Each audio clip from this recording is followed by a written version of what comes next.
together. And ask you all to join me in a moment of reflection as we consider the business ahead of us.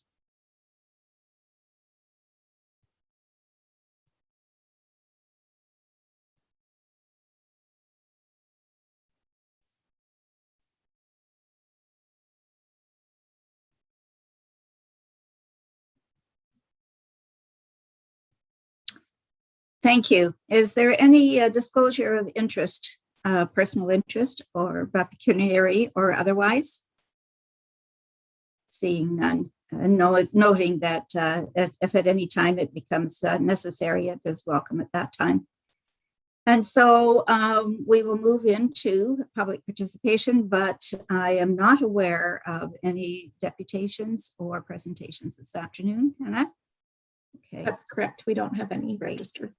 So then we will move on to approval of the minutes, and minutes of February the 26th were stayed because we did not have quorum at our last meeting. So I will entertain a mover and a seconder, please, to put that on the table for at this time. Sonia moved and Nellie has seconded. Thank you. And are there any comments or suggestions on these minutes? Seeing none, I'll call the question. All in favor of receiving these minutes? And that is carried. And this brings us to the approval of minutes of our Statutory Advisory Committee on March the 25th, our last meeting. Mover and a seconder, please, to put those on the table. I could move them. I was there. Thank you, Julie. Appreciate that. And a seconder, please. Sonia, you were not there. And Nellie, you, yes. So is there any comments from those two who were there? Seeing none, all in favor at this time? And that is carried. So on to the exciting topic of priorities for action items that we have in front of us. Hannah has been working very hard in assembling that for us. And so, Hannah, I will turn this over to you for a discussion. Wonderful. With our five areas. Perfect. So as the mayor mentioned, we've put together 6 different categories for well-being plan action items, which include our 5 areas of focus for the plan, and it also includes a general well-being category as well. Our thought with that was that the general well-being goals that we've included on the agenda would be implemented and adopted mostly at the municipal level, as you would have noticed. In part, this is so that we can make sure, kind of as the legislative owner of the plan, if you will, we want to make sure that the municipality champions some immediate and some longer term action items where we can internally. So that's where that list was generated from. So in terms of our meeting today, I just wanted to walk through the actions with you all for the 5 priority areas and to hear which direction this group was hoping to take when it comes to some of those proposed actions listed. We want to give you guys opportunity as well if there's any action items that you'd like to bring forward on your own that you feel we're missing, or maybe you know, from your personal experience you think would be beneficial, then we'd love for those to be brought forward today as well. We've asked each of you to kind of go through and highlight maybe a top 3 for each of the 5 categories, just in hopes that that can kind of help focus our discussion today, as I know the list is pretty comprehensive. So with an hour and a half, it is a bit daunting. But the idea is that after today's discussion, hopefully we'll be able to reduce our list of action items. And then for our next meeting, we can present you all with kind of further details on each of the actions that we've kind of chosen to focus in on. So that might include, you know, what objectives, what kind of rationale, if there's any funding requirements we need to consider, how we're going to measure it and, you know, make sure it's performing properly while we implement it, that sort of thing. So at our meeting in May, we will hopefully have prepared as a committee kind of the final action item list that you'll be able to hopefully formally recommend for the draft plan. So if we want to start from the beginning, I don't know if that works best, but I believe mental health and addictions was the first one that we'd had listed on there. Before we do, to- Hannah, Yeah. can I just leap in for 1 second? Just Okay. from a logistics point of view, so everybody knows, I think we're aiming to come to the main meeting, as Hannah says, with those action items, and we're aiming for around 4 in each of the 5 categories. I think it's important that we make this manageable, and so not have a laundry list 50 things long that somebody's got to either do or fund over the next 4 years. So around 4 or 5 per category, and a mix of some of those fairly simple wins, or ones that can be dealt with with fairly small resources, and maybe some slightly bigger aims as well. Thank you, Matt. Okay, back to you, Hannah. Yeah, so I was just mentioning, if we want to begin at the top with mental health and addictions, if anyone, maybe to start off the discussion, if anyone wants to bring forward maybe one that they had felt should be a focus, and then we can see if there's any consensus within the group and kind of go from there.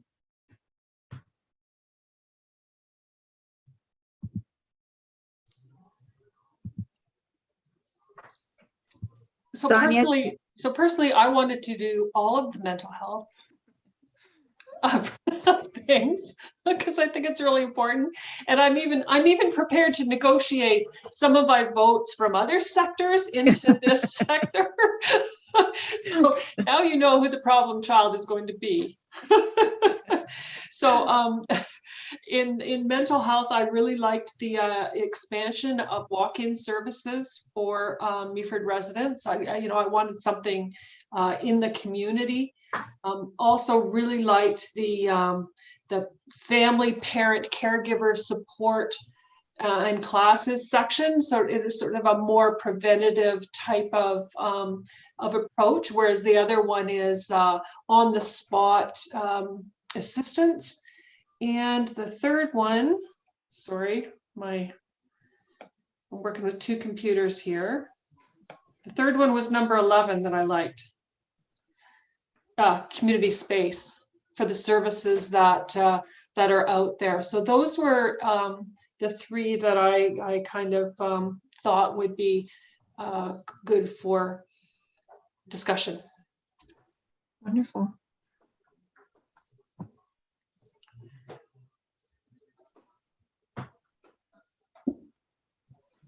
Sorry, Nellie.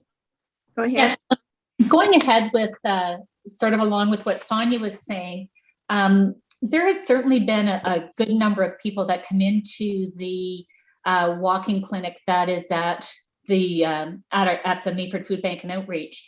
And so I think if there could be an expansion on that, I think that would certainly be, or at least a continuation of that would certainly be, I think, well worthwhile.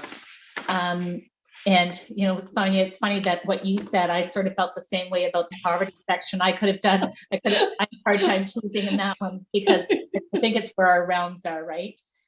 And then offering harm reduction services locally. And I know that there's been a lot of controversy over that in lots of communities, and it's a difficult thing for a lot of people to understand, but the problem is definitely out there, and we see that in with the food bank clients all the time. We've had 3 deaths since Christmas with food bank clients because of overdoses, and so to me that would be something that would be of great importance. And then I also agreed with number 11. So just having that space for local provisions. So. So Nellie, I absolutely agree with number 5. I skipped over it because I was given the impression from Grey Bruce Health Services that they were on the verge of implementing that RAM clinic. Yeah, and I've heard the same. And yet when we've talked to United Way and food bank people, it just seems that there's such a high number of people that use drugs within that culture. And we're not seeing anything happening right yet. And I'm not hearing about anything happening quite yet. So I could maybe not be in the loop for that, but I think it's just that firsthand knowledge. Like we have been calling people to come and pick up people that have come that are obviously under the influence, and we're finding it's happening way more now than it did a couple of years ago. So I think it would be really good to have something right in town. Thanks for that. I had a question about the situation table. I know that there's situation tables occurring. I'm not sure if there's just one situation table occurring in other communities or more than one. Maybe the OPP would know. I didn't know if there was an opportunity for us to join a pre-existing situation table, or whether we needed to join or make our own. I'll perhaps ask Deborah to comment on that in a second. I think one of the reasons that Hannah and I had talked about this was to try and focus in a bit more on some of the more local residents, or maybe sort of be able to do it a bit more often with the locals, rather than, because I think it's a Grey Bruce situation table that exists. The other element of it, and I haven't talked to Deborah about this at all, but is, as a lower tier municipality, we're not involved in the situation table at all, and don't really have a mechanism to get a case to that table. And it's something we've talked about with previous detachment commanders and not had an awful lot of success with. So, you know, I think there is work there to be done to see if it would work better. But we were also thinking about bringing together some of those local services like Nellie and Golden Town, who are perhaps not at that county level situation table, I suspect, but I may be wrong, Nellie. Yeah, no, I'm just, and this is sort of maybe a preamble into the next one. I am on the Poverty Task Force for Grey Bruce, which does deal with a lot of issues, or it does have a lot of representation for many different facilities, but it sort of seems it's more Owen Sound based than services right here in Meaford.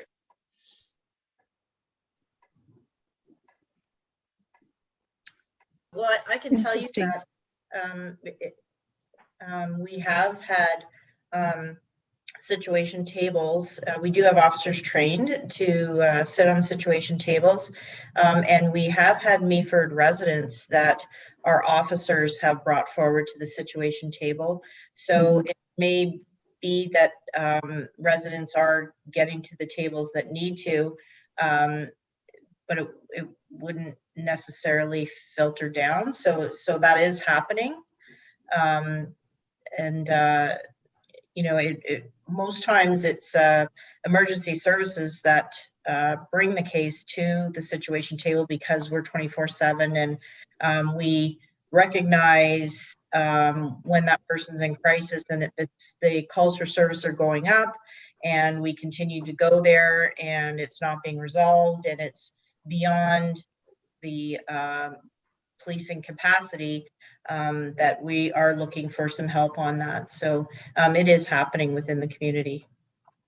I think that's, so the emergency services aspect of it was where some of these conversations started maybe 2 years ago, because our fire and our bylaw folks in particular very much feel like they're encountering a lot of these folks who are really struggling and don't feel they've got necessarily a mechanism to connect the dots. Some of that is some of the networking and some of the community resourcing that we you know is already on some of these lists, but certainly I think the way that the situation table has always been perceived by the municipality, at least, is that, you know, we don't have a route in, whether that's through the library or through people coming into our downtown office with financial issues, or whether it's we've had some pretty serious cases around hoarding in particular over the last couple of years through the fire and bylaw departments, and they've been pretty scary situations that those teams have done a wonderful job with, but haven't had the mechanism to get more professional support in for those sorts of folks. I like the idea of a situation table. I don't think it should be situated in the mental health section, no. And I don't think it should be situated in poverty. I'd really like to see a situation table in general well-being.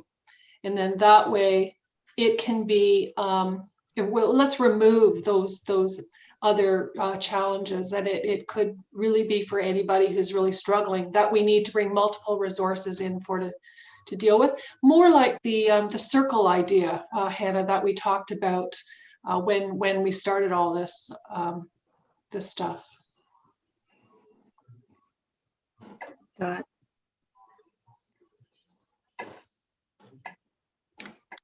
So where do we go from here? Do we want to look at reducing the number or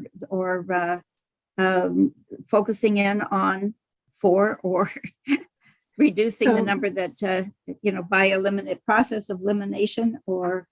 Yeah, so what I've heard so far, we've had 5 brought up of the list that was given for mental health. I don't know if anyone else's top 3 maybe aren't captured in the discussion right now. If anyone has any others they think we should be looking into, or if the consensus was kind of surrounded around those 5 that have been brought up already.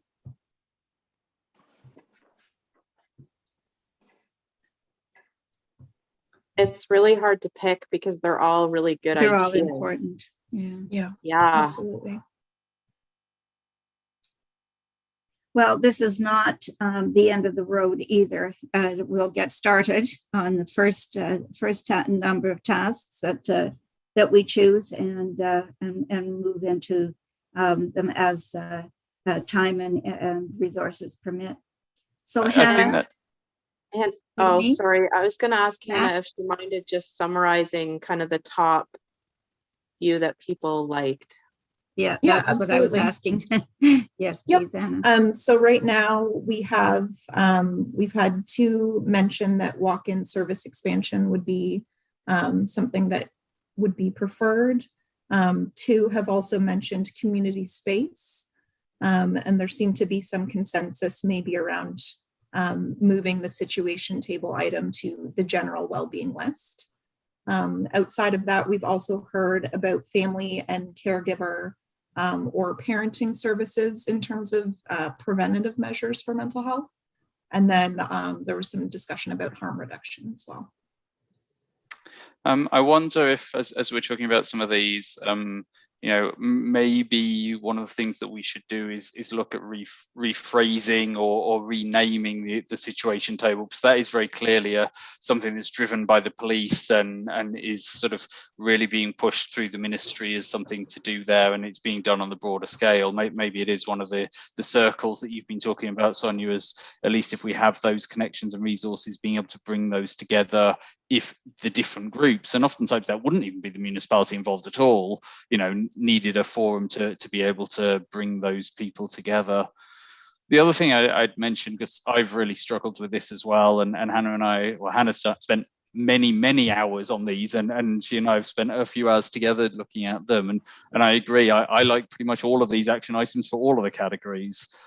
The way I think I'm looking at it right now is that this is our first plan.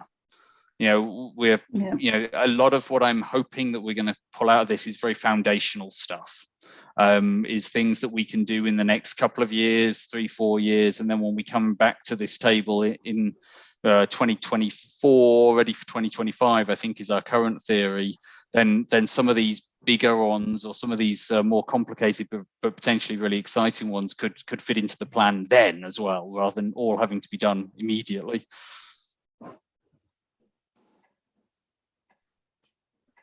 Yeah. If I had to pick my top 3, I like expanding the walk-in services. I like offering the family, parent, and caregiver support classes, and the third thing I would pick is the harm reduction.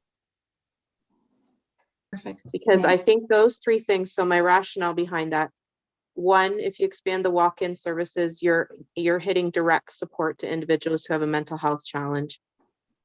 If you do the harm reduction, you're addressing the addictions issue in a very practical way on an individual level. And the last one, if you do parent, family, and caregiver supports, then you're hopefully hitting the future and doing some preventative work. So it's, I guess in my mind, I was thinking, let's pick a prevention one for the future and a couple of immediate that are addressing current need.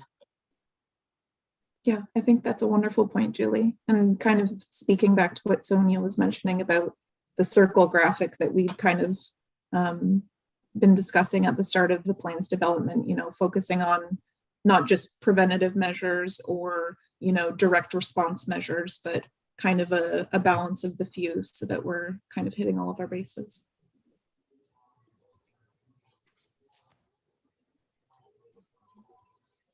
Okay, It sounds like we have consensus. we have Wonderful. consensus.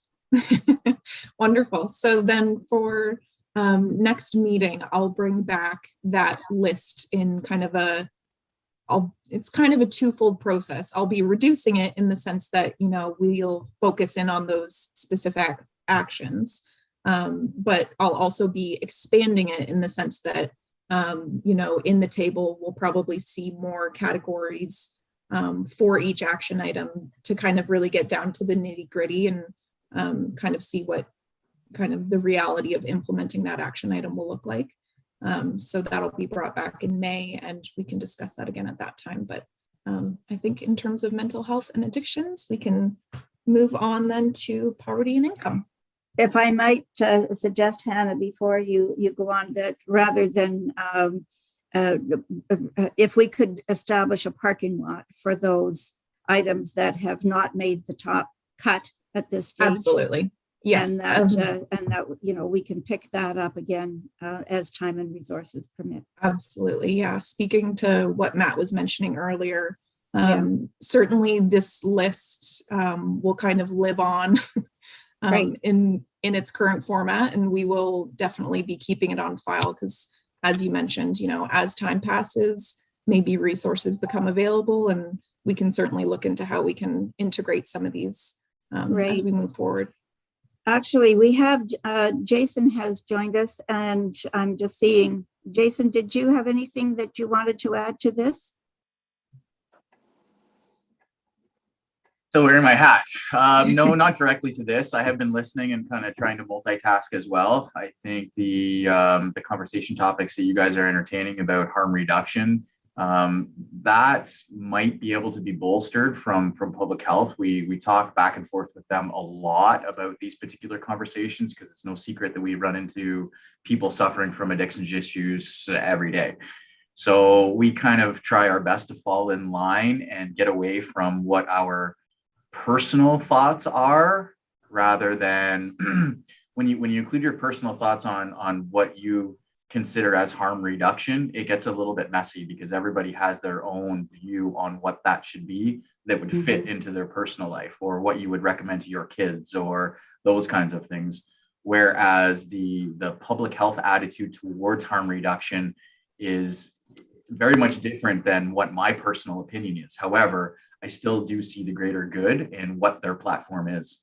So if I could even help bring someone from public health in to speak directly to what their vision of harm reduction is across the board, that might be useful to you as well. And I definitely don't mind laying the red carpet out to them and you guys as well to help bolster some of the information that you're putting out there with regards to harm reduction. Very good. Thank you. Okay. Back to you, Hannah. So then moving into poverty and income, again, might be best if, I know Nellie, you had mentioned that you had maybe a laundry list of favorites from this section. So if you wanted to kind of start us off and we can kind of build from there. Yeah, and I think just going along with what Sonia said, it's just because of the realm that I'm in that almost every single one of them was a good one for me. But number one, the develop poverty reduction strategy for the municipality of Meaford. And I think there are so many charitable funds out there, so many grants. And I think that opening that up to more organizations, including ourselves at the food bank, is a really positive thing. And then number two, I have been on the Bruce Gray, I always say Gray Bruce Poverty Task Force for the past almost a year and a half. We meet every second Friday, sometimes every Friday. And they are an amazing source of resource. And the grants that get put forth to us, the support from United Way, the support from, there's 29 food banks involved in that. The community gardens are involved in that. But even just the opportunity for funding for a program like ours, like Meaford Food Bank, it's definitely there. There's lots of conversation around housing. There's lots of conversation around drug addiction. Like, it's sort of a little bit of everything. And it really is an amazing organization, and the people that run it are exceptional. And whenever I have a concern or a question, or we're running out of anything, or we need anything, they're certainly right there for us. And then going on to offering smaller satellite locations for the Meaford Food Bank and outreach. I think this would be an amazing thing. We certainly also, within the Poverty Task Force, every single week there's conversations around stigma and the difficulties that people have, and we see that a lot. We see that people are very, very hesitant to come, and I think that if there could be some satellite spots that are maybe a little bit different than what we do, I think there's real value to that. My concern would be how it would get funded and how it would get staffed. Obviously, it would take, like, we run our organization predominantly on volunteers, and right now we're very, very slim on that too because of COVID. So those would be a couple of my concerns with that. And let me just see which way my pages go here. And then to enhance landlord and tenant education and community efforts. We hear so much firsthand that people are really struggling in the housing that they have. And the number of, it baffles me as to how many people move on a regular basis, and how many people are couch surfing. I hear that on a weekly basis, and there's lots of people that they don't really know where to go. And then when they do get somewhere, it's not permanent. And I think permanent housing is something that is so essential, and it's people are really struggling with that. And it just baffles me as to how many people move on a regular basis. And I think in people with an average income, they seem to stay in homes like for years at a time, whereas a lot of our clients aren't in a home for much longer than a couple of months, and then they're moving again.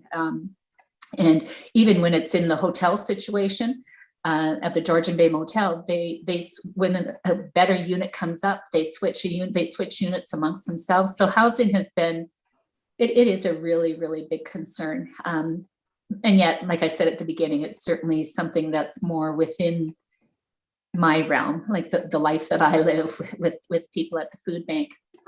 And then I had to pick the expand employment satellite services as well.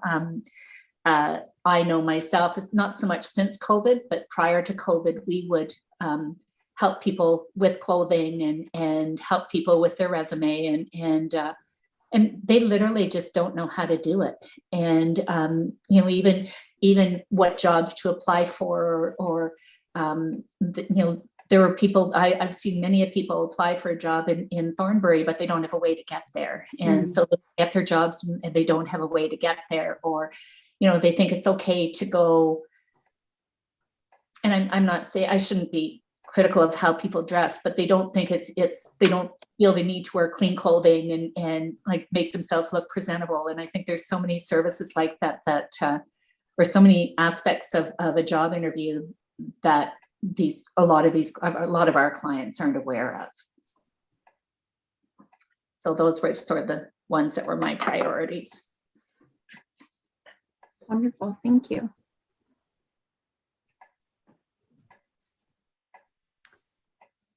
And yet I could have picked all of them.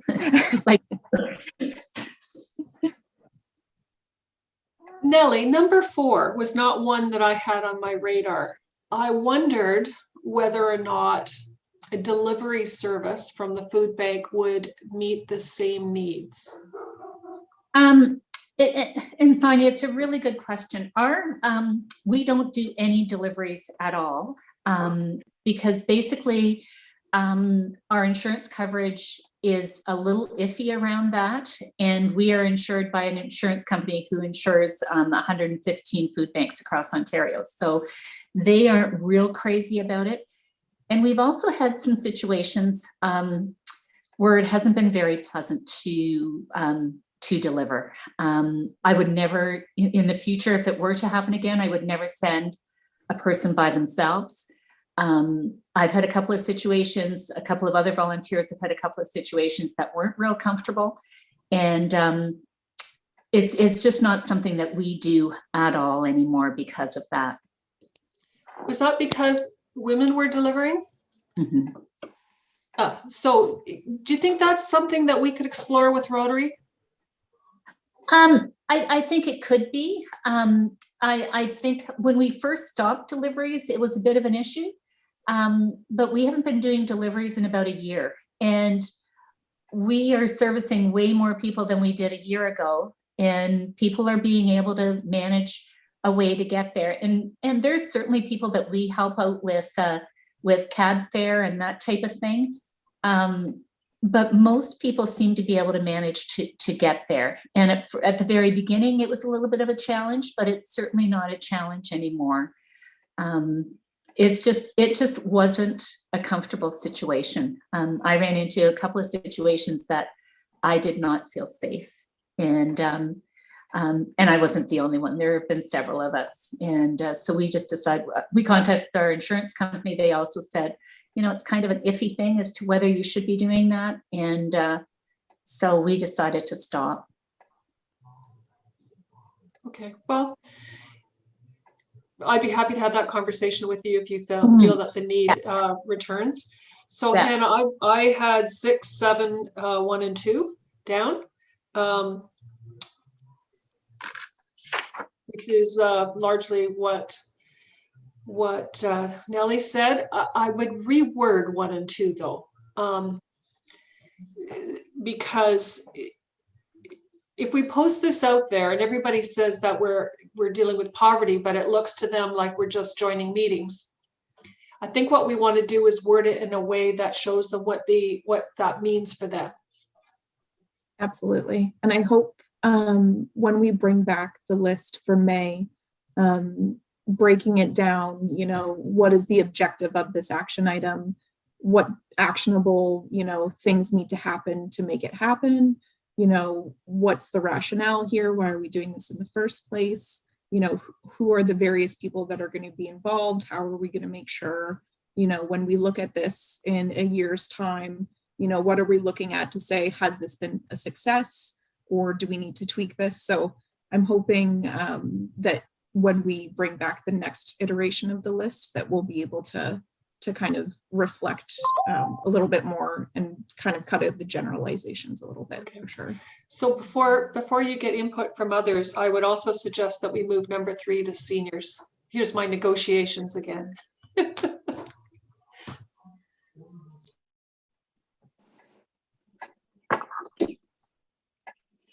I was curious about number 3. Do you have a sense of the cost? Like how much that would cost to do something like that, like a program like that? So the municipality actually already has a tax increase forgiveness program for seniors. Unfortunately, so far uptake has been very low, but I think in most part that's because we haven't really tried to get people to apply for it. There's always the strange balance in the municipal world between not wanting too many people to ask for reductions in taxes, because of course that's base income, versus now hopefully as a municipality looking more towards the social need and therefore doing it. I don't think that this is a huge financial burden on the municipality or the county, because really if we're talking about the average increases every year are sort of $60 to $80, and my guess is that some of the folks who'd qualify for this will be in lower assessment properties. So even if we were to get up to 100 people, I don't think it's a huge amount of money. That obviously increases over time, because the way our program is designed right now is that as long as you continue to qualify, if your baseline tax is 2020's tax, then the increases are continued to be forgiven for as long as you need them to be. So it does sort of get bigger over time. But I guess there's also the hope that this will help people to not need it in the future. It's kind of also an encouragement to deal with some of the housing issues that we've got of saying some of our senior community in particular are living still very much in large family houses where they've maybe been for the last 50 years, and oftentimes because there's nowhere else to go in Meaford. And hopefully as we change some of the housing issues as well, then some of the folk who are struggling with assessment-based taxes might be in more places better suited to them over time. Thanks for that explanation.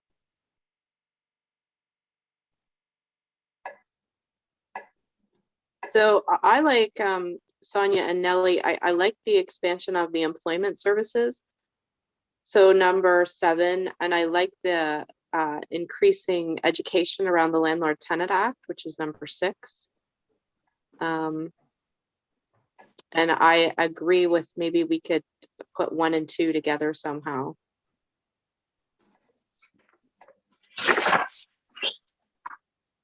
Wonderful. Anyone else on those? If you'd like, I can kind of summarize what we've heard in terms of kind of the recurring ones so far. So we seem to have some consensus regarding the poverty reduction strategy and the Greg Bruce Poverty Task Force. Also consensus on the landlord-tenant education opportunities, as well as expansion of employment services. And then there was also some discussion surrounding the satellite locations for goods from the food bank. Is there anything that doesn't seem to be captured from anybody's list, or does that kind of summarize it for everybody?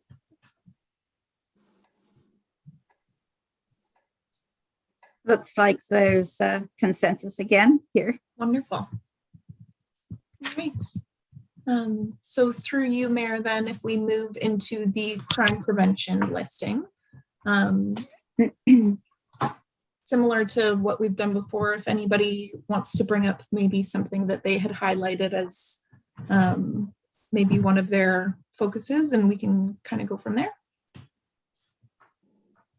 I'm looking for you to start, Deb. Yeah. Put you on the spot. No problem. Just having a look at the list. Number 1, I think, is probably the most important. I think that when people see police more often, they have that perception of safety. And if that's the number 1 focus is perception of crime, I think that that's an important one. And I feel like that would be an easy fix as well. Did we want to get into discussions on, some of the ideas to address that, or is that just a matter of we just want to list our priorities here? Whatever you would prefer. If you have some maybe ideas from your perspective on what options might be available to us, we can certainly lay those out now if you'd like. Sure. So I'm actually going to be meeting with my 2 staff sergeants and all the Meaford officers. Some of the things that I'd like to see is directed foot patrols. I know that during COVID, it's a little bit more difficult because it's not a matter of just walking up and down the street, but, visiting businesses, handing out your business card, making that contact so that people are more comfortable in approaching the police, because sometimes there's confusion about what number to call, and I see that's on the list there. And often somebody will, it's sort of an inside joke, it's can I ask you a question? And away we go. So I think that foot patrol is really important. I see that traffic enforcement is also important on the list there too, and I can request mandatory traffic enforcement for a portion of each shift. As far as the township goes, there's always the exploration of grants. There are other municipalities that have explored grants, and actually one of our school resource officers over in Grey Highlands is partially paid by a grant. It doesn't necessarily have to be a school resource officer, but maybe a community service officer, because that will sort of hit more than one point on the list here. Because if you have a community service officer, they can do things within the schools if that's what you wish, but it also can cover off some of the crime prevention presentations that would happen in the community. And I see that that's on the list too. So it sort of blends into the other. This is now that we're moving to the new Comprehensive Police Services Act. Previously, Meaford was under what's called a 5.1. And what that means is because there's no actual contract between OPP and the township, they weren't eligible for grants or enhancements to the contract. So once the new act comes in next year, that goes out the window, and the municipality would be able to explore some enhancements that doesn't necessarily have to be paid for by just Meaford, but it could be in partnership with other communities as well. So it's just some of the ideas that that we could look at. So that one I think should stay on the list. I can't really speak to number 2. That's not my area, but it does fall under crime prevention, but more of the bylaw area. So I don't know whether Matt or somebody else wants to speak to that one. Now, Matt, we had this with respect to traffic. We had the mechanism where if a citizen had a complaint regarding traffic, we set up that there was a form that they would fill out online and from the township website and explain their traffic concern. Then the township would put up a speed spy, collect the data, because a lot of times we often have people put in traffic complaints that, you know, speeding's an issue, and then when we collect the data, it actually is not an issue at all. But when you're standing still, the car looks like it's moving fast. So and sometimes they have some other motivations there too. But once that's all done, and if there was a need, once we gathered the data for enforcement, then we would be notified, and we would create a focus patrol, and that would be a targeted enforcement for usually a period of a couple of weeks to try to get the message across. So that's still in place, Matt. I haven't received any emails recently, but it is, and I think this is probably another one of those, like you were talking about the first one, where it's about people's perception and getting people to know what they can and can't do. We do still have that up on the website, but again, it probably hasn't been particularly promoted. This is kind of one. Do you want 100 of these complaints or not? I'm not quite sure. So I think we're still getting them through and doing the speed data where we can. It normally picks up a bit more in the spring and summer. And yeah, your team have been fantastic with this and actually sort of putting together a process, but getting people to be more aware of what's out there or how we deal with some of these issues. I think that's the key thing. I know that the OPP, that you get lots of calls about things that are better dealt with locally, and we get lots of calls that are better dealt with by OPP. And both of us get lots of calls that are better dealt with by third parties somewhere. And so making sure that everybody has all of that knowledge, and perhaps we're doing education for the public about where it is that people should be directing calls. The age-old one locally is raccoons, isn't it? Bylaw don't want it. The police sure as heck don't want it. But we get a lot of complaints about them. No worries. You know, the other thing that we could be doing, and I do have plans to form a traffic enforcement unit within the detachment. I think that's really important for the overall detachment area, not just Meaford. But the other thing that we could be doing is tracking all our complaints, because we do, you know, sometimes it's the same location over and over again. And although we might do a focus patrol for a couple of weeks, it's something that we could go back and visit occasionally, or if the officer wants to do enforcement and, you know, wants to know where they can do it, then you can just go to the list and see where the chronic traffic complaint problems are. So we could also do that from our end. But just see. Deborah, Yeah. do you foresee that there are some time for those two officers that you're talking about to do some, have some presence at the school? You know, the school resource officer program's kind of controversial right now. I know that Toronto and Peel have completely moved away from the school resource officer program. Really? That yes, it's shocking to me, honestly, from my perspective. But I used to supervise the school resource officers in Wellington County, and I had 5 of them. We had 1 per high school, and then we had a one that dealt with all the feeder schools, and they taught the OPP kids programs. They went in, some of them coached some of the kids sports teams. I know from an enforcement perspective, you know, you're thinking about school lockdowns. I had one occasion where the school did have to go into lockdown, but because of the information that the school resource officer had, and he knew everybody in that school, who they were dating, if they were on conditions, he was just a resource for us. We were able to determine that he wasn't in fact in the school, and we were able to lift the lockdown quite quickly, where otherwise we would have been there for hours. So I directly saw the benefits for school resource officers, but Wellington County School Resource Officer program is in question right now. So we are absolutely willing to entertain that if that's what the municipality wants, but it also has to be what the board wants too. The board will control, you know, what's taught in the school and who's going to be in the school. So it has to be cooperation between both. But yeah, you know, like I said, it doesn't have to be just a school resource officer if you're looking for any enhancements or project or grants to funding these type of positions. But if it's called a community service officer, you can kind of do both.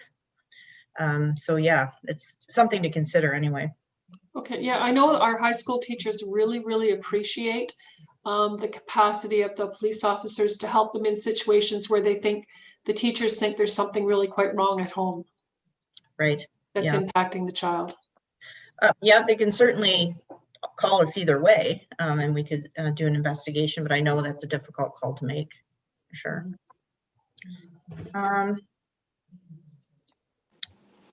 Here. So the number 3 is just talking about more bylaw enforcement. Speeding is really not a bylaw enforcement. Trespassing and youth crime. So again, you know, a community service officer, that sort of thing would certainly assist with that. The speeding sort of covered off in the other areas.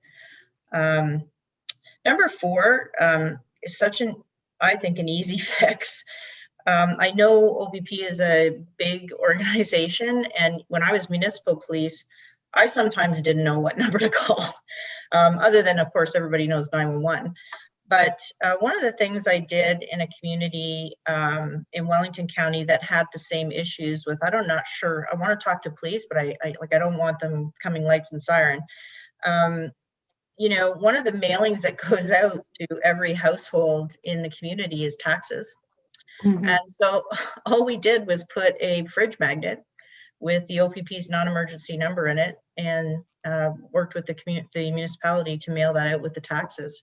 And that was an easy fix, and it worked well, and we never heard anything more about it. So I even have one of those for my mother to have by the fridge. But yeah, that one's an easy fix. I don't know if we have to, maybe that one could come off and we could just work on that one, because, you know, I don't think it's going to take any long in-depth work towards. Good idea. One of the next one, the other one here says mental health concerns. So just use the speed reporting. Again, we sort of talked about that, but it like you said, Matt, it hasn't really been advertised, which is fine. Well-being checks, again, that could come along with the non-emergency number. We often get requests to go check on an elderly parent when the son or daughter lives outside of the area. and that wouldn't be considered an emergency call. So again, if they have our 1-888 number, goes right to our dispatch, and a call's created and officers dispatched.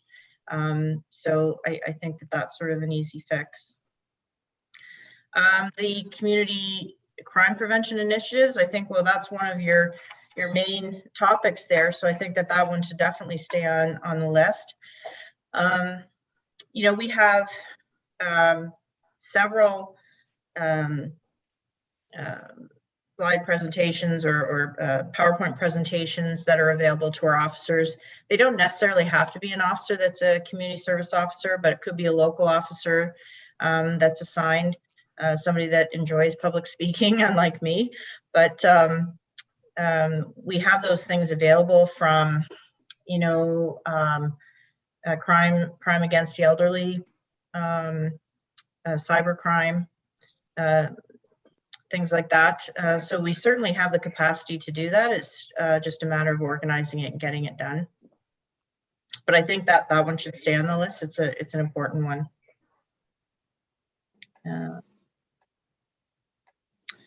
Number 6 kind of blends into the other items. I think covers it off. So I'm not sure that that should be the priority. It sort of is covered off in other areas.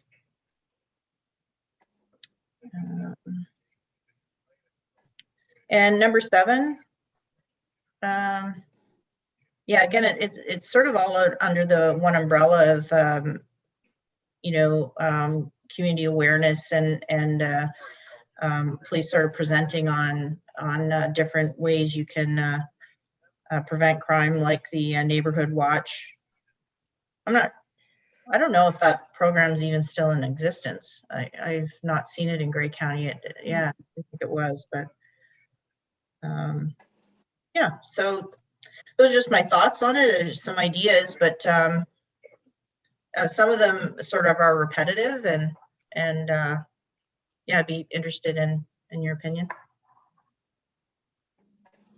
Thanks, Deborah.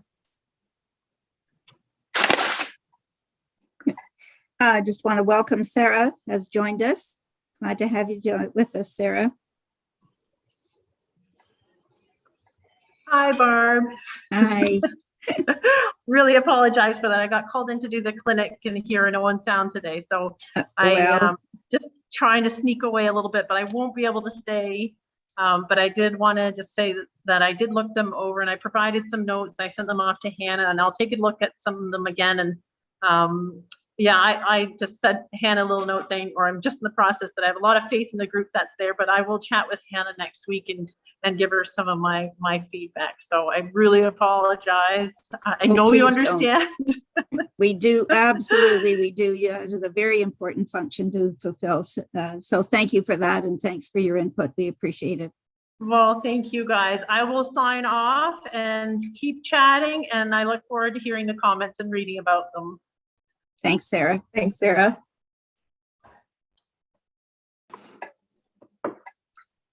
Okay, any other comments on the crime prevention area?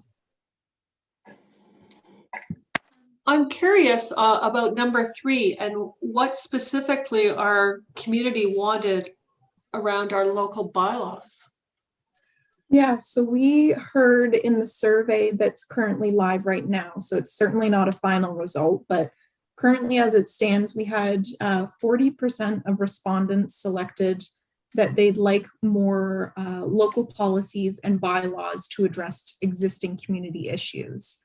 So the only problem we have there with that is that even though it's a substantial number of residents who have requested that in the survey, that kind of selection doesn't really capture what exactly they're concerned about in terms of local policies and bylaws. So it would certainly be something we would need to look into a bit more before we knew how exactly best to serve those 40%. Yeah, it's a little unusual when the public asks for more policies.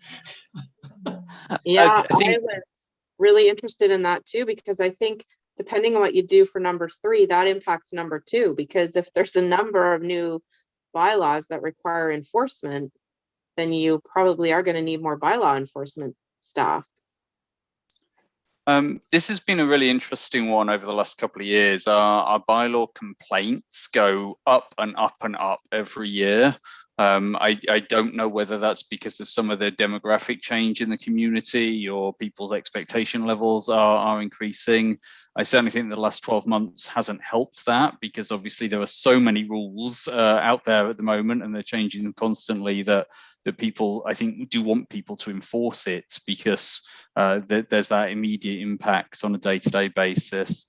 One of the things we hear about quite often is this concept of proactive enforcement. You may not know, but the municipality's policy, really since they started doing bylaw enforcement about a decade ago, was always, we only respond to a complaint. Whereas we're hearing more and more from people that they, why haven't you done something about this mechanic's yard in a driveway, or why haven't you done something about person Y who's always doing things on the street, and so on. And I think if that sort of thing continues, then we might have to look at being proactive on some things. And we've already talked about doing that for real sort of life safety and environmental safety issues, particularly around zoning and property standards. But all of that inevitably comes with the need for more hours and therefore more bodies. I think the same as it is for the OPP team, same as it is for the paramedic team. The more the public wants us to do, the more people you need. Mm-hmm. I'm interested to know who prosecutes your bylaws.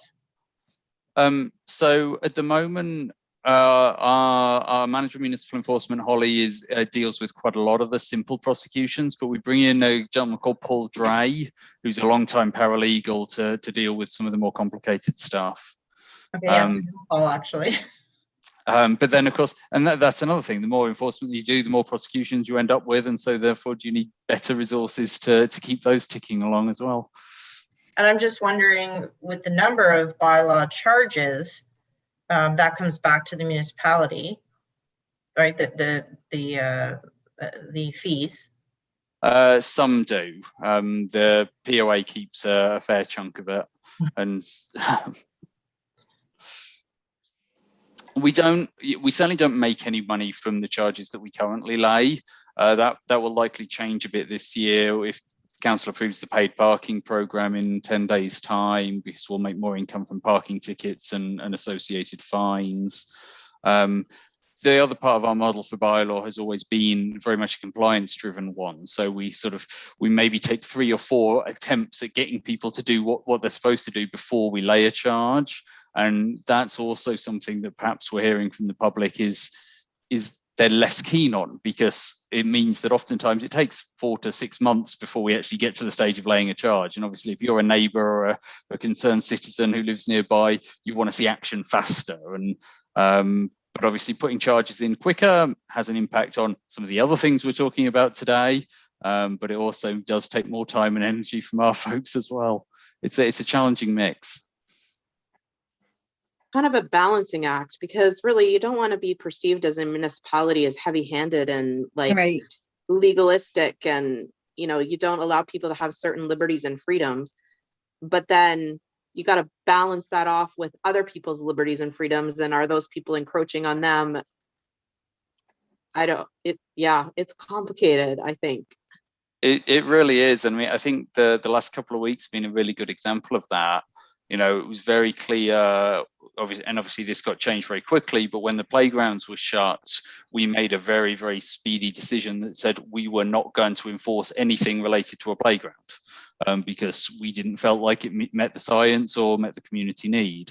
Similarly, we're not patrolling the skate parks right now or any basketball hoops that are around. So yeah, you've got to make those balances between what's right for the community in the well-being and the positive sense of community development, but also what's right for the community in terms of dealing with issues that are cropping up and that people are upset by.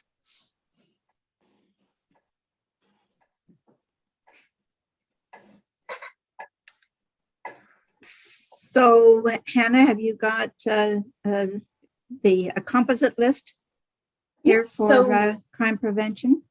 Yeah, so based on Deb's comments, we have a specific focus on kind of laundry list underneath what we can do in terms of police presence, which I certainly think if we expand kind of under that general scope, I think that will give us a good number of items that we can certainly bring forward for the next list.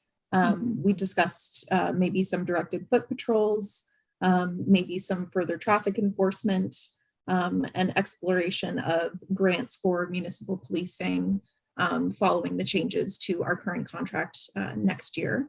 So I've noted that down. A bit of discussion on maybe some awareness campaigns, just as to who people can actually call, as well as some community crime prevention initiatives. Again, that would kind of fall under that police presence if we were able to obtain a grant for, say, a community officer. So that's what I've got written in my notes. I don't know if anyone has anything else to add, or if I've missed anything in there. Or if we have consensus on that list, Nellie? And this is strictly just a personal comment, and maybe it's not the place for it, but I thought I'd put it out there anyway. We've had, I'm going to say, probably 8 or 9 instances since COVID began where we've required police assistance, and just kudos to you guys. I have been so impressed with their presence, with their speed of coming to us. We often didn't know whether we were making the right call by calling, and just the support that we've gotten. So just from those grassroots people like us that are dealing with lots of people on a weekly basis, you guys have been great for us over this past, especially throughout the pandemic. So thank you. Thank you very much for those comments. That's really nice to hear, and I will certainly pass it along to our officers, because it's not too often we get praise like that. But thank you very much for the comments. Yeah, no, you guys have been great. Thank you.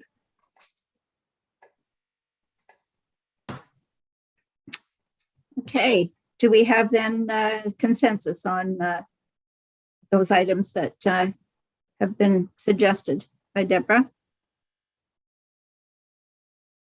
Yes? Yes, okay. All right, let's move on then, Hannah. Wonderful. So then our second to last category will be programs and supports for youth. So again, if anyone has one or more that they'd like to kind of bring forward as a discussion, and we can build from there.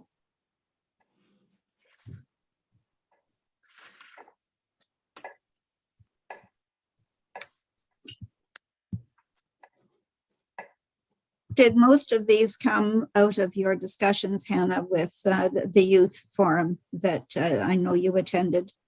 So we are seeing that. Yes, so that quite a mix here between the survey responses, both from our 2020 survey as well as our current survey.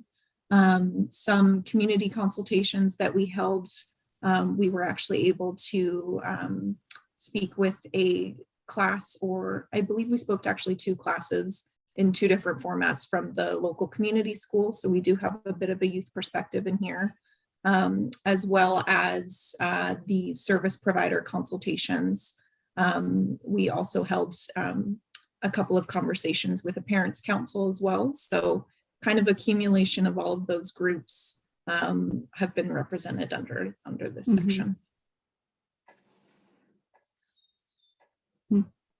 How feasible is it to create like a youth hub, or like a space for youth? Great question. I feel like kind of going back to one of ours that we highlighted for mental health and addiction. So when we talk about community space that we could make available for those kind of services, I think especially on maybe on a pilot basis, we might want to look into, if we are interested in kind of forming some type of community hub, how can we kind of collaborate those spaces so that maybe, you know, during the day, maybe it's available for service providers who want to come in and have those services here in Meaford, where typically they're based out of Owen Sound or Collingwood. And then maybe after hours on a volunteer basis, maybe it could, you know, be transformed into some kind of youth space. This is definitely an ambitious one, and I think I mentioned earlier that I was trying to find a range of the more doable versus the perhaps the 4 or 5 year targets, and I certainly don't think this will be a year one activity. It's something we've heard again and again over the years, and my rec programming team, hear from the kids when they're running, whether it be sports or other programs, that they just want somewhere to go.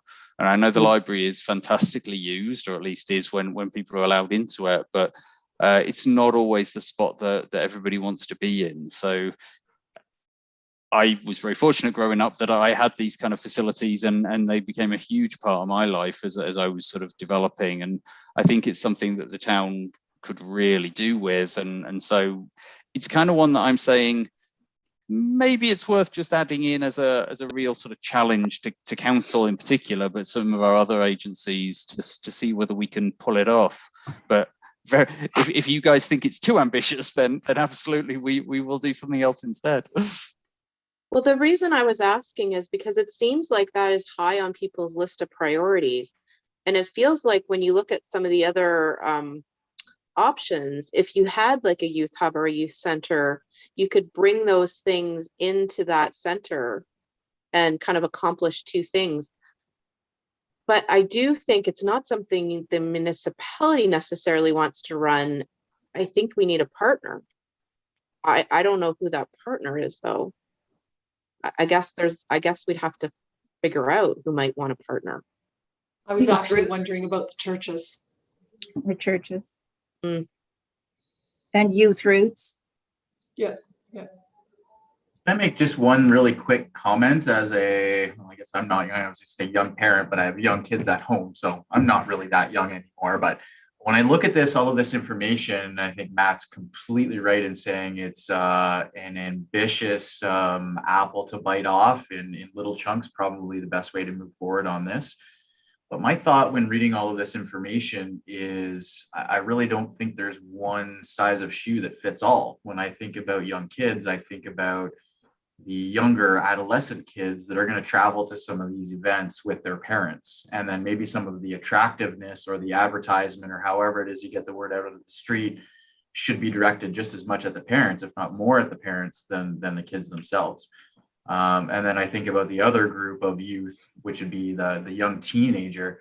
They don't want to be anywhere around their parents. So having somewhere for them to go and have safe activities for them to entertain themselves and their friends might be just like a separate section of this. So if you were able to develop kind of two different views for each of those age groups, I don't know if that may be a thought moving forward, but young kids, you got to make it attractive for their parents to be able to go and spend that afternoon doing some sort of an activity. And then, the teenagers, they don't want to be around their parents at all. I know that's coming to me. So as a parent, I would look forward to something that was a safe environment, providing something that keeps the kids engaged. And to be honest, I'm not really even too worried about what that material is. I'm worried about the safety environment of it. Good point. I don't know if that's helpful or hurtful or makes the plot thicker, but just my thought as a parent more so than anything.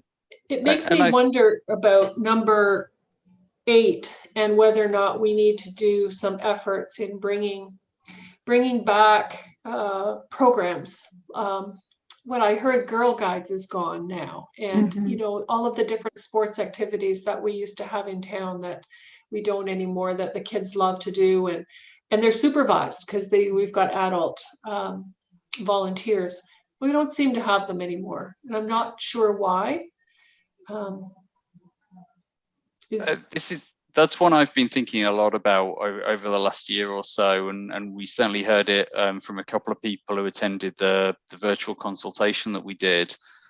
I think one of the reasons that a lot of the sports things in particular have sort of dimmed down is that all of the organizations are now quite rightly requiring qualifications in order to be able to do it. And so, it's not necessarily always easy to get those. And one of the things that I've certainly been thinking about is whether, as a municipality or as a team associated with this plan, whether we can start bringing some of those opportunities in to at least make it easier for parents or interested volunteers to have the skills and the abilities to do it. The other thing we're hearing, and Hannah kind of mentioned it, is that a lot of the kids seem to want one-off events more than things that are happening every week or that you have to make a commitment to, and so on. And I think my instinct is that a lot of the volunteer groups are finding that as well, that people are not willing to say, I'll be there every Friday afternoon to do something, but call me when you need an accountant and I'll help you out then, kind of thing. So I think there's mixes here of all of this, and to Jason's point about the safety aspect, that's kind of one of the things that I was thinking about when talking about a hub for the youth side, is that we all know there's lots of places where youth gather, or, you know, of all ages, but is it always in the most conducive way, or somewhere where we as parents, you know that it's a good place to be, or as, you know, some of our service providers know that there's going to be something safe and somebody keeping an eye on things. And that supervision adequately provided costs money. And if it doesn't, then you're you're leaning on the volunteer aspect, which again goes back to the point that we were just making about, and I've noticed this trend over the last bunch of years, and I'm thankful that I'm 2/3 of the way through my career. But as I've worked through that, I see parents having to put so much more effort into everything that isn't family, whether it's work or whether it's other constraints. It's just that I don't want to say disposable time, but the time that in historical or generations previous to mine were able to put into their families, it was just there. That was what was first. But it doesn't seem like that's the same vibe out there now, and it just keeps dwindling and dwindling. And it upsets me as society as a whole. But even in these individual places, I'd love to be able to coach my son's baseball team, but it's not in the cards for me. I know that. So, and I know there's tons of other parents in the exact same situation, or the school board looking for volunteers to go on field trips. Like, that stuff is becoming more difficult for parents too. So providing these supervised activities for the young teenagers that want to be away from their parents for a good reason, and supervise adequately, that's a difficult one to tackle, and it costs money, because the volunteer hours from the parent perspective or the community perspective just aren't there like they used to be. I couldn't agree more. I think that the key here is the difference between, I hope you're not considering a drop-in center as opposed to structured activities, because I've policed several communities that have had what they deem drop-in centers. So it's just a place for the kids to go and socialize, and run by the in the area, that just ends up being just a place for some nefarious things to happen, and we end up, it ends up being a chronic place where police have to go. So I think that the key is that it has to be structured rather than just a meeting place. Yeah, I think the model that I don't know enough about, but I have in mind, it is very much like Hanover's Launchpad, and I know that's developed over the course of about the last decade or so, and so it's a slow moving process to try and get it up, but I know that's been pretty successful in their community.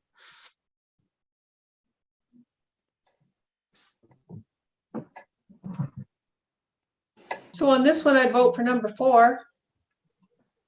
But that we keep on going with our youth-friendly community. We've been doing well so far. I think we need to keep going. Absolutely. I could definitely speak up to number 9. I think that's incredible, having a kids event calendar of all ages and with a brief description of what's taking place. That way, however it is that you're going to advertise that, make sure it reaches the entirety of your municipality. I can look at that, and based on my schedule or based on my kid's schedule, I can forecast, a month from now or 6 weeks from now, and that's the one that I'm going to hit because we have the ability to do so. So that's incredibly attractive, rather than, well, I've got a day to fill in 3 days that I don't know what I'm going to do with my little ones. I can start pre-planning stuff. Yeah, Janet absolutely. Sperling's working on a community calendar, and Yes. maybe we can suggest that we color code the kids ones, the age group ones, so you can quickly see it. Jason? Yeah, Pops that at would you? be fabulous. Yeah. Absolutely. When we were consulting in the school with one of our classes that we spoke to. It was funny because they were very excited. There was lots of ideas. They were a 5-6 split. So you can just imagine the laundry list of dreams that came forward. But one thing that I took away from it was, we were so impressed because some of the kids were, really pushing for, they wanted more science camps. And in particular, they wanted STEM camps or, programs like that. And afterwards, we were reflecting on how interesting that was. And we never would have thought of that. And I think Matt actually mentioned, he said, oh, well, we already had one of those running. I hope they know about it. I'm like, well, based on what I heard, I don't think they did, because it was kind of like, can you imagine if there was a science camp? That would be the greatest thing ever. If you could do science camps, we would love more science camps. So just kind of seeing from their perspective, they didn't really seem to know that that was something that we've already offered in the municipality. And so just kind of playing on the strengths that we already have and all of the great programming that's already running, and just really being sure that we have a way that, this information is getting passed all the way down, so that, the kids who are interested in those science camps can maybe run home and say, can I sign up for this? And the library's got all kinds of awesome kids stuff to do. Yeah. Absolutely. Mm-hmm. I'm really sorry, but I'm late for another meeting.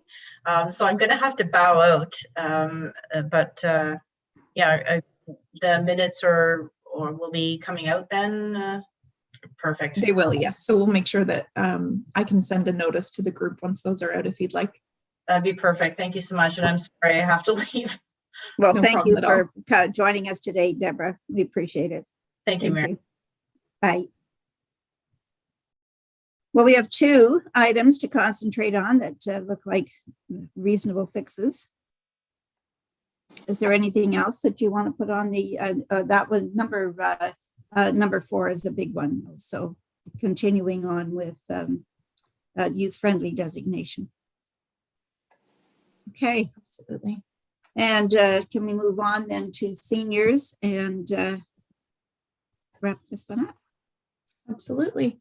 So I'll just note, so from our discussion so far today, I've made a little note here that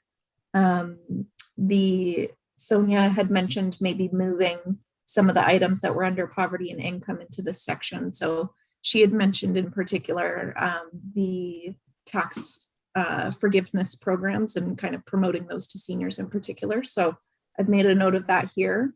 And I've also just made a personal note under poverty and income. We had a section on the Meaford Moves Plus service, and maybe opening that up so that it's not only available to those with disabilities, but also maybe for those who can provide proof that there's some income qualifications there. So I've made a note that that might be a good fit under seniors as well. Okay. Who wants to start off with the seniors category? Okay, Nellie, thanks. The number 1, I certainly think, and looking at the response from the survey at 69%, I think accessibility is really that whole, everything that's discussed there is a very valid point, and certainly something, especially seniors living in poverty, they certainly have a lot of very specific needs, and I think it would be amazing to have that more looked into. So I think number 1 is really important. And I also think number 4, and those were the only 2 that really stuck out for me, is holding more events for seniors, such as seminars, lectures, classes, and personal development opportunities. And having that be local would be more things locally, I think would be a really good thing. I really like the idea of well-being seminars and lunch and learns. I think it's such an issue with the elderly that we tend to lose our brain if we don't use it. And I think that those kinds of things to help promote brain health is a really a really good thing, and especially if it can be done through the municipality and possibly at a cost that's not that great. I think it would be a really good thing for our community. Mhm. Thank you, Natalie. Anything further? I do like the idea of promoting the tax break. I forget the wording, incentive, I think you used, that was back on the other plan. I think that's something very practical to do. I also like having more accessibility, like number one. I think that's really important. And the other one I liked, I do like number 4 too, having more seminars or classes people. Make a quick point on something that Nellie just brought up about brain health, and I think isolation plays a huge role in brain health as well. Isolation across many different factors is important, especially in a rural municipality or Grey County as a whole for the most part. I like number 2. I'd certainly point that out because that seems to have the intent of counteracting the isolation factor that a lot of these people feel. Outside of COVID times, I would also recommend even creating something that isn't just a telephone visit. Could be an in-person visit too. I don't know how that would be structured.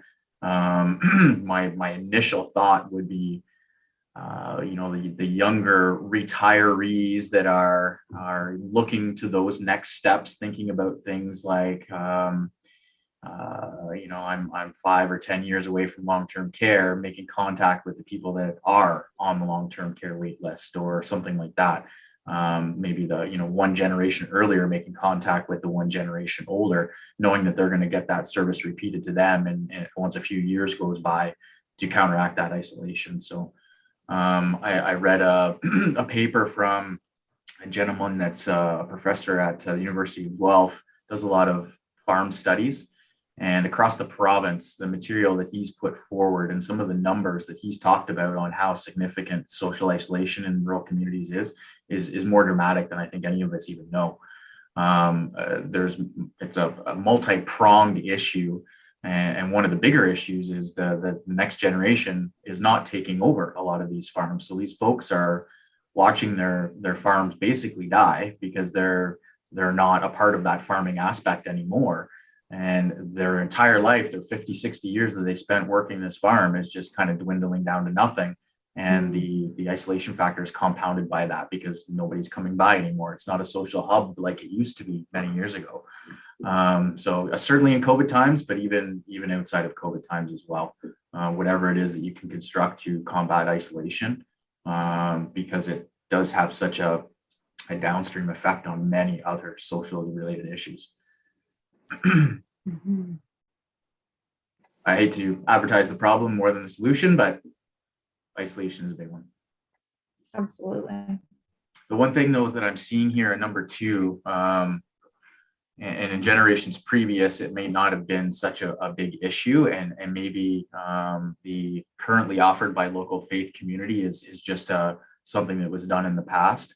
The one thing that I'm seeing in all municipalities in our county, and even in surrounding counties, is the change in faiths in our areas, and how much bigger and grander the appeal to different faiths is now. Not even talking about certain races more than others or anything like that. It's a lot of times race isn't even associated to religion anymore. So by having a person of a certain faith call me and having that as the background of that conversation, or being led by that organization, may also put a flavor on it that you're not wishing to have put out there, and a flavor that was completely accepted years previous, but is a different flavor now. So I'd hesitate in adding the faith aspect to it, rather than just just calling to check in to see how you are. It doesn't matter, where I'm from or who I am, but I can help you with this, or we can chat about this, or I've experienced the same situation, or don't know if you know your neighbor down the road is having the same problem. Maybe we can get you guys together, or but just the faith issue is a touchy one for sure. But in a good way, in a really good way, not in a terrible walking on eggshells way. It's everybody is being educated very, very well these days on the faiths that are coming to our area. I have friends who are involved in the faith community, and they're talking a lot about moving more towards the idea of being a community hub versus a faith center. And which is what I think that you're speaking about, Jason. Yep. And so I too like 1 and 4. I like moving the 3 from poverty over, and I also like the concept of the expanding the bus or that we could use, because I think it's important for people to get out of their homes when they're isolated like that, and get into community settings where they can establish more friendships and relationships. But they need a way to get there and to get back. Absolutely. Speaking to the transportation needs, I don't know that I included it in the rationale for this one, but I certainly can when I bring back the expanded list next month. But in our first survey, we did hear from quite a few residents.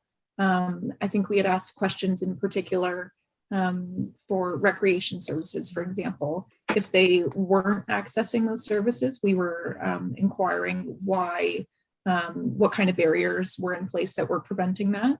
A lot of people mentioning the location of the service. So just kind of deducing from that, I imagine it's maybe a transportation issue. So if we are looking to get people out and about in the community, offering more options of, eligible transportation is certainly one way to do that. For accessibility within the site itself. Absolutely. Well, we have the other thing sorry, Mayor, I don't mean to interrupt there. Jason, the other thing that might be interesting anecdotally, I watched a Zoom meeting there probably about 2 weeks ago, and it was advertised as Geriatric Exercises. So of course I'm in there because I deal with community paramedicine and getting some of these things into these people's houses. As Sonia said, the accessibility is a huge issue. And I know generations further to mine have struggles with technology in some cases. So it's a bit of a hurdle for them to overcome. However, seeing this Zoom meeting with some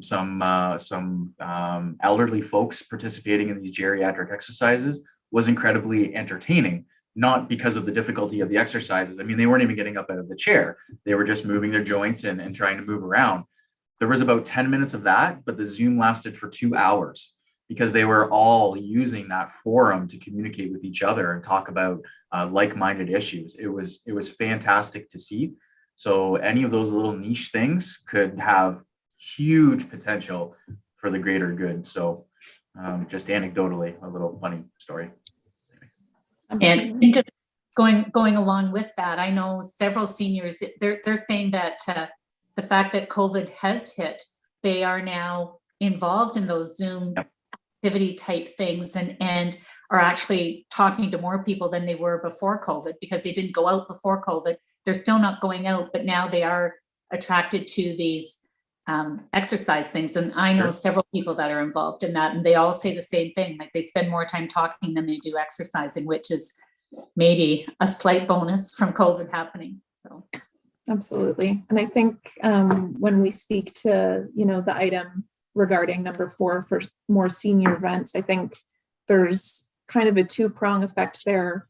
When you were mentioning, the impacts on, personal development and, kind of getting your brain working and kind of some of those more educational pieces. But I think there's also a big piece there of, addressing the isolation, offering more social opportunities. Someday, if we live in a realm where we can have these kind of things in person, it's certainly a chance for, people to be brought together for maybe a seminar in an afternoon, and maybe they, make some friendships there that they might normally not. So certainly some opportunities there.